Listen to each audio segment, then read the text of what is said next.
of baseball is growing in a southern Dallas community because of a local resident who's decided to create his family's own personal field of dreams. But as NBC5's Pat Doney shares, this field is open to anyone who's looking to get better on the diamond.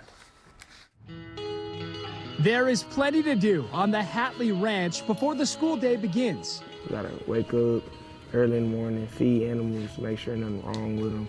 Clean out their stalls, clean out their feet.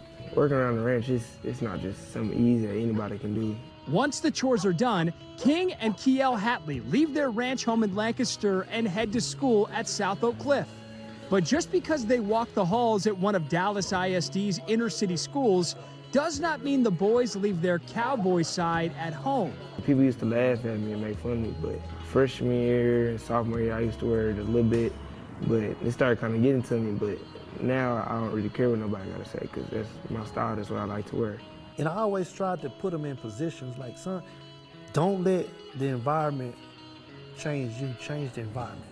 The boy's father, Kielron Hatley, has certainly done his part to change the environment. Back at the ranch, Kielron transformed some of the land out front into his own field of dreams. Actually, it was just a pasture. And before purchasing the place, when I drove in and the boys was little, I was like, that's the baseball field right there. So Hatley constructed Field 42 as a place for inner city kids to practice baseball whenever they wanted.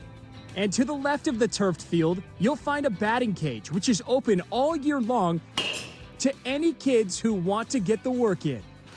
To the inner city kids, man, it's such a disadvantage. If it's not a basketball court or football field, you can't compete.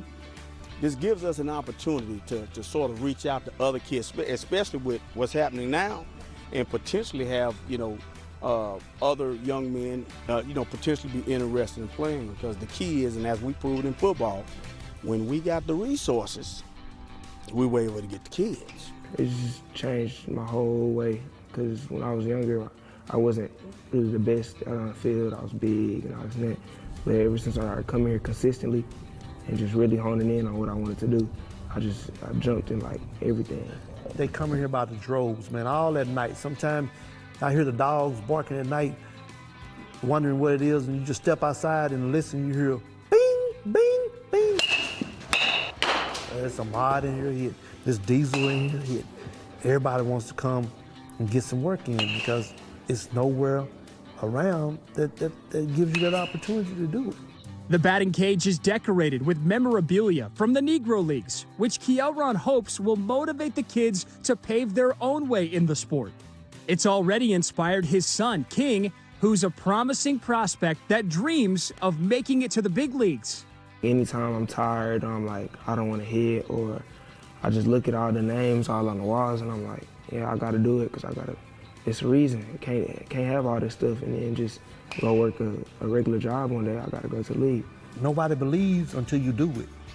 Until you do it, then everybody come. I tell you, so be that icon, be that trailblazer, cut the road out and watch it just pour. It might not be in your time, it might be after, but if you can set the tone, they're coming. That's what I like to see, that all this paid off, and we can show that the inner city can do it. Wow. This is NBC5's Pat Doney reporting. This story is just one of the many great high school sports stories you can see on Inside High School Sports every Sunday at 10 a.m. right here on NBC5. I love those hats. Love it. They wear them well. And I just love the investment. I mean, it's going to pay off maybe for even generations. Lots of follow-up stories to come, hopefully. Hopefully.